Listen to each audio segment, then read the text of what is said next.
2 minutes was all it took for Fever fans to panic. The Indiana Fever just signed somebody. The Indiana Fever has signed yet another player. Indiana Fever has made a new signing, giving out to Kyra Lambert. A new guard walked through the door, timelines lit up, and the word replacement started flying. The Indiana Fever have signed guard Kyra Lambert to the team. The Indiana Fever have signed Kyra Lambert. And I'm gonna be honest here, I have no idea. Did Indiana really find someone to take Caitlin Clark's spot and lock it in forever? Or did a quick contract move turn into a viral wildfire with the wrong headline leading the charge? Tonight, we cut through the noise. We will unpack what happened inside those 2 minutes, why the front office moved fast, and what it actually signals for the rest of the season. No fluff, no filler. Just the story behind the buzz and the clues everyone missed. Keep watching, because the real twist isn't about who arrived. It's about what this says about the Fever's plans, the pressure around the team, and how one quiet rule can set off a storm. All right, so here's the announcement right here, man. We have signed Kyra Lambert to a 7-day contract. Welcome to Indy, Kyra. Indiana Fever signed guard Kyra Lambert to 7-day contract. It says right here, point guard joins Fever following 4 seasons overseas. The Indiana Fever signed guard Kyra Lambert to a 7-day contract, the team announced today. Lambert has spent the entirety of her professional career playing in Europe, most recently with the Olympiacos, where she won the Greek A1 League. Lambert has spent the entirety of her professional career playing in Europe, most recently with Olympiacos, where she won the Greek A1 League. But when Stephanie White was asked about Lambert, she herself also admitted not to really knowing much about her. There's a lot of mystery behind this new signing, and I gotta say, the amount of adversity the Indiana Fever have gone through is unlike any other team in the league. At this point, I feel like the Indiana Fever are just trying to find a healthy player to fill roster spots. One of them are going to have to be cut when Caitlin Clark does come back, which I still believe will be in the next week or two. I know there's a lot of debate about this, with Scott Agnes, who is the Indiana Fever beat reporter, basically stating that she might be out for a lot longer. The rumor said forever. The paperwork says something else. Indiana brought in help at guard, and the internet jumped straight to the word replacement. Here is what actually happened. The team signed short-term guards to keep the offense organized while the roster heals. One was a veteran creator who can steady the ball. The other was a quick plug to add shooting and ball handling for a tight stretch of games. These are stopgaps. They exist to cover minutes, lighten the load, and keep practice sharp. Hardship and 7-day contracts are built for moments like this. They let a team field a full rotation when injuries stack up. They do not erase stars. They do not rewrite the depth chart forever. When the injured players clear, these contracts can end. That is the rule. That is the reality behind the headline. So why did fans panic? Timing and names. A recognizable guard walks in, the news breaks fast, and a loud title turns a temporary fix into a permanent verdict. It looked dramatic. It was actually practical. The front office used the tools the league gives every team to survive a thin patch. But there is a bigger question hiding under the noise. What forced Indiana to reach for emergency help right now? And how long will that help be needed? Next up, the injury math that pushed this move into motion. And when Caitlin returns, then if they only had one, if they only had taken one, then the person could stay even with Caitlin. But if they bring in 2, then when Caitlin comes back, then one of them would have to go. All these rules and stuff I know nothing about. This was not a headline decision. It was an injury decision. Caitlin Clark has been out with a groin issue, and the staff refused to rush her back. No timetable, no risky shortcuts, only careful progress. When your lead playmaker is on the shelf, every lost possession suddenly matters. The backcourt took more hits, depth pieces went down, and practice reps thinned out. Minutes had to be covered, ball security had to be protected, and the offense needed someone who could bring the ball up without turning it into a track meet. That is the pressure point that fans could not see from the box score. League rules exist for exactly this situation. When injuries pile up and healthy numbers dip, teams are allowed short-term signings to keep a real rotation on the floor. These deals are temporary. They stop the bleeding. They let coaches run normal drills. They do not rewrite who the franchise is built around. The goal was simple: stabilize the handle, steady the pace, keep shooters in rhythm, and buy time until the training room clears. No secret agenda, no permanent switch. Just a rulebook safety valve used at the moment it was needed most. But a safety valve only matters if the new pieces fit fast. Next, who walked through the door and what they bring on day one. The amount of adversity the Indiana Fever have gone through is unlike any other team in the league. At this point, I feel like the Indiana Fever are just trying to find a healthy player to fill roster spots to make sure that if anybody else goes down with injury, that they are okay. 2 new guards did not arrive to take a throne. They arrived to keep the engine running. Indiana brought in a veteran creator to steady the ball and a confident shooter to stretch the floor. It was about function, not headlines. The veteran brings poise. She can bring it up, get the team into sets, and make the first read without forcing the second. She is comfortable absorbing pressure, using her body to shield the ball, and living at the free throw line when a possession stalls. That calm voice helps in huddles and late clock moments when a turnover would swing momentum. The shooter brings space, quick feet, clean mechanics, and a catch-and-shoot release that demands closeouts. Give her a paint touch or a simple drive and kick, and she will punish soft coverage. She can handle in a pinch, but her biggest value is gravity that opens clean angles for rollers and cutters.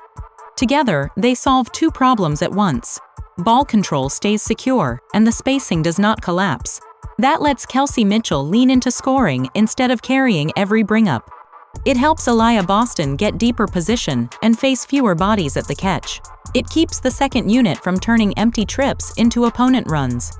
The early plan should be simple: drag screens in early offense, pistol actions at the wing to keep downhill threats moving, empty corner pick and roll to give the ball handler a clean lane and a single tag defender. Nothing fancy, just reads the group can execute on day one. This is a practical fit, not a power shift. But any new face near the spotlight raises a bigger question. Do these arrivals hint at a longer wait for Caitlin, or are they just covering weeks, not months? Next, the rumor mill meets the facts. Her telling her and bitching her for that is her not letting her be hurt. Y'all do realize that, right? So like her getting benched, quite essentially, is her taking the element of Caitlin Clark away. She's trying to take Caitlin away. I've been the one telling y'all, Stephanie White is more of an issue than an asset. I mean, it's like she don't want Caitlin to be Caitlin. The internet loves a cliffhanger. 2 signings hit the timeline, and within minutes, the word forever started trending. Threads claimed the Fever had moved on. Some even said the locker room knew it. That kind of talk spreads fast, especially when a star is already out and updates are careful. Here is the simple truth that rarely goes viral. Temporary deals are exactly that, temporary. They exist to keep the rotation intact while injuries heal. They are not a verdict on a franchise player. They do not rewrite the future. The front office kept its message tight for a reason. Health comes first, and recovery follows its own clock. Silence is easy to misread. Fans see no timetable and assume the worst. Coaches see no timetable and plan for tonight. That is why the paperwork arrived when it did. Practice needed handlers. Games needed spacing. The group needed stability while the training room stayed busy. Forever talk sounds dramatic, but the facts do not support it. There was no rebuild announcement, no blockbuster trade, no long deal that ties up future seasons. What there was a quick fix that every team uses when bodies are thin. Headlines sell suspense. The rulebook explains outcomes. If anything was revealed, it was the pressure surrounding this team. Every routine move feels larger because the spotlight is constant. That attention is a gift, but it turns maintenance into a saga. The real question is not the rumor, it is the rotation. And that is where this story gets concrete. Who handles the ball, who spaces the corners, and how do the pieces keep the offense clean until the star returns? Next, the on-court ripple effects that matter in real minutes. Odyssey Sims doesn't necessarily look like she's going to cut it out like that. It's only 1 game she's played, so of course you want to give her some time, but the problem is, how much time do you give Odyssey with us being close to the end of the season? But we're still kind of on the small ball spectrum, right? Especially in the backcourt.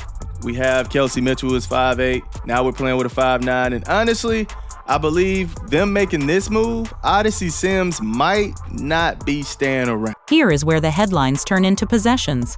The new guards touch almost every trip, and that changes the feel of the game in small, important ways. First, the handle. The veteran takes primary bring-up on more sets, which frees Kelsey Mitchell to hunt shots and attack closeouts instead of wearing down against full court heat. Fewer risky passes. Fewer live ball giveaways. More clean entries to Aaliyah Boston at her spots. Second, the spacing. The shooter plants in the corners and lifts on drives. Help defenders hesitate, which opens the pocket pass and the dump off. That one beat of doubt is the difference between a crowded paint and a layup. Third, the tempo. The ball walks across when it should and runs when it can. That rhythm keeps the defense unbalanced without turning every possession into a track meet. Better shot quality shows up fast when the team chooses its pace instead of reacting to it. The play menu does not need to be huge. Horns for simple reads at the elbows. Pistol at the wing to keep the ball hopping into a handoff. Empty corner pick and roll to give the handler one helper to read. These actions reduce thinking and increase flow. Lineups tighten. With the veteran on the floor, Mitchell slides off the ball more often and gets cleaner touches. Boston faces single coverage more frequently, which means deeper catches and fewer late doubles. Bench units survive their minutes because the second group can play through a steady initiator instead of trading turnovers. Defense gets a subtle lift. The veteran guard fights over screens and buys the bigs time to stay home. The shooter tags the roller and recovers on command. That communication matters when rotations feature new faces. It also helps close quarters without the chaotic scramble that gives up buzzer beaters. Late game, the priorities are simple. Get 2 feet in the paint. Force rotations. Trust the first good shot. If the defense sells out, the veteran draws contact and lives at the line. If the defense refuses to help, Boston eats in the post, and the shooter feasts on kickouts. That clarity is what the staff needed during the injury stretch. This is stabilization, not reinvention. It buys time, holds the floor, and keeps the offense coherent while the rehab timeline plays out. The panic word was forever. The basketball word is balance. But balance is not a contract. Next, the rulebook language that shows why these moves are temporary and why the forever talk falls apart. This is where rumor meets paperwork. Hardship contracts exist only when injuries pile up and a team needs healthy bodies to practice and play. They are short-term by design. When the roster clears, the hardship ends. The player can be thanked and released. No drama, no forever. 7-day contracts follow the same spirit. They are week to week. A team can renew them, or it can move on. To keep a 7-day player long-term, the team must free a standard roster spot. That means a deliberate decision, not an automatic rollover. None of this replaces a franchise star. These deals are bridges. They keep the offense functional, protect minutes, and let coaches run real rotations while the training room does its work. The minute the health threshold is met, the rulebook removes the bridge. There is also a money truth here. Short-term deals carry limited commitment. They do not lock a team into years of salary, and they do not block future moves. They offer flexibility at a moment when flexibility is everything. So the headline said, forever. The contract language says, temporary. Indiana used the same tools every team uses to survive a thin stretch. That is the whole story on paper. The louder story lives outside the paperwork. It lives in the spotlight that turns routine maintenance into a breaking alert. Next, why every move around this team feels bigger than it is, and how that pressure shapes the narrative. This team does not move in the dark anymore. Every practice update becomes a headline. Every signing turns into a theory thread. That is what happens when a rookie becomes the face of the sport and the cameras never blink. Attention is a gift. It also bends the story. A routine contract becomes a crisis. A week-to-week timeline sounds like silence. Clips fly across feeds without context, and the loudest version wins. Fans feel it. Players feel it. The front office has to speak carefully because one sentence can set off a wildfire. The locker room lives in that echo. Veterans steady the temperature. Young guards walk into a louder gym than they have ever known. Small mistakes feel bigger. Clean possessions calm the room. That is why stability matters as much as star power during a thin stretch. Rivals know the noise is part of the game now. They press full court to test patience. They crash the glass to test composure. The Fever have to answer by owning the tempo and trusting simple reads. Calm beats chaos when the microphone is always on. The narrative loves forever talk because it sells. The season is not built on slogans. It is built on health, fit, and a handful of possessions that swing a week. Keep that in view, and the panic loses its grip. So set the headlines aside for a moment. What are the facts? What should fans track? And what will actually decide the next few weeks? Next, the receipts and the watch list. Here is the clean read. Indiana signed short-term help because the guard room was thin. The paperwork is temporary. The star is still the centerpiece. Health drives the timeline. The goal is stability until the roster is whole. On the court, the equation is simple. One veteran settles the ball and cuts turnovers. One shooter stretches the floor and opens driving lanes. That protects Kelsey Mitchell from constant bring-up duty. That gives Aaliyah Boston cleaner catches. It keeps second units from spiraling when games get choppy. So what should fans track next? Start with practice status. Look for small upgrades like non-contact work to limited contact to full. Those phrases matter more than rumors. Watch the 7-day clock. Renewals tell you the staff still needs minutes covered. A conversion to a standard spot would signal a bigger choice. No renewal would hint that the room is getting healthy. Follow the rotation tells. Does the veteran close games alongside Mitchell? Do the corners stay occupied by a live shooter, or does the team lean bigger? If the ball finds Boston early and often, the offense is living where it wants to live. Check the numbers that reveal control. Turnover rate should dip. Pace should look chosen, not forced. Free throws for the primary handler should rise in tight fourth quarters. Corner threes should climb whenever the paint touches are real.